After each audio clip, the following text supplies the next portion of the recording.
Projectile is launched from point O with an initial condition as shown. Determine the impact coordinates of for the projectile if BO is equal to 60 feet per second and theta is equal to 40 degrees. So, una, again, hindi natin alam kung saan siya maglaland. So, pwedeng dito. Ayan. Pwedeng dito. Pwede ring dito, no? Sa tingin nyo, anong kulay yung maglaland? Red. Sa red. Blue.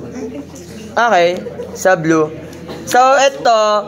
So, para ma-check natin, ano yung X natin gagamitin?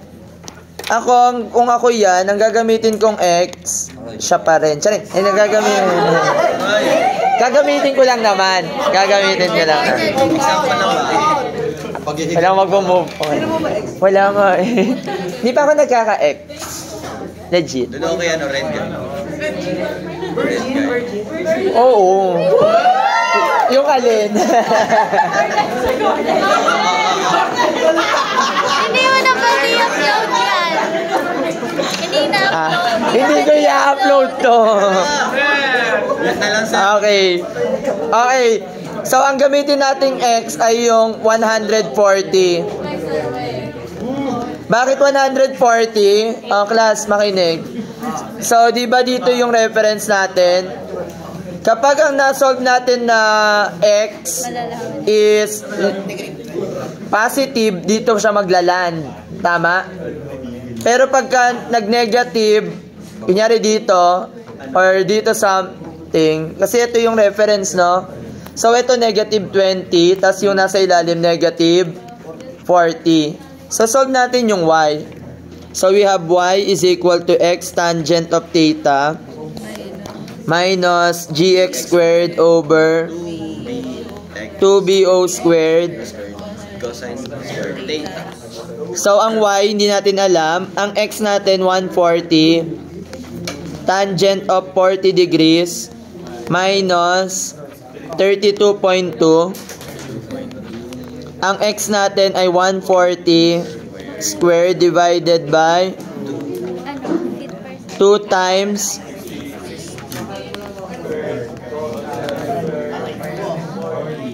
so, magkano yung Y?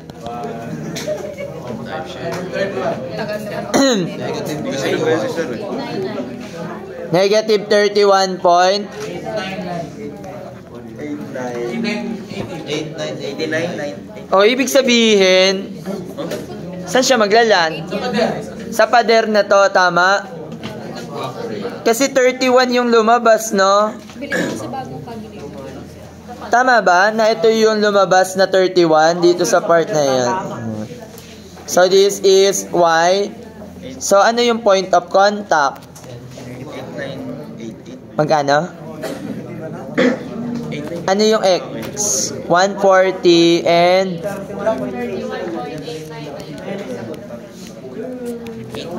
wait, ang bilis. Ano yan, sir? Ano yung point? Ayan na yung sagot. Kasi tumama na siya. No?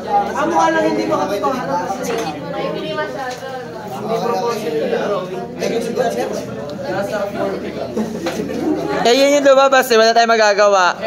Try naman natin. Last na to. Tapusin natin. Ito naman.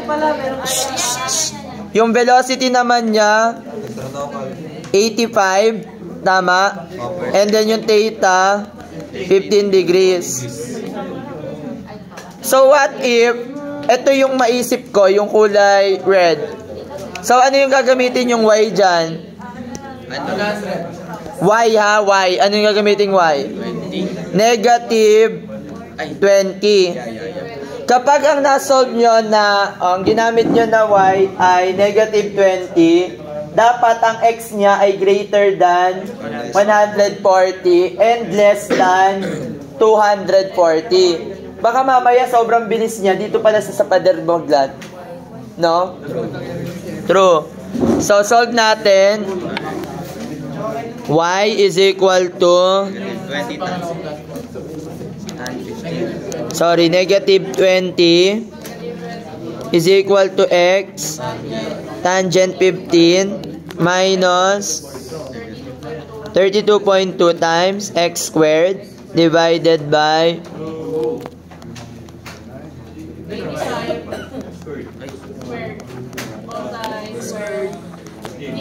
so magkano yung x? So siguro ang value ng x nyo, ang initial ay 140. Wala na po siyang value. Meron. Nandiyan dyan pa rin siya, di ba? Hindi mo nga makalimutan eh. Processing, sir. Process. Oo, pinaprocess yung file. Nagmumove on.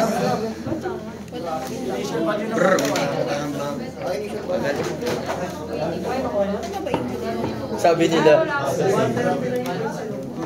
Tama ba ito? Equal mo ba?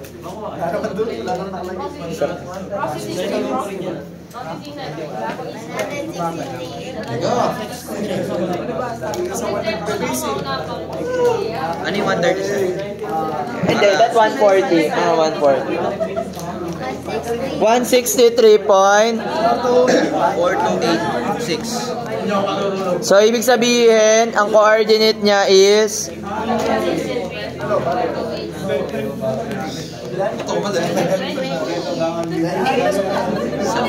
Yan yung answer, letter B.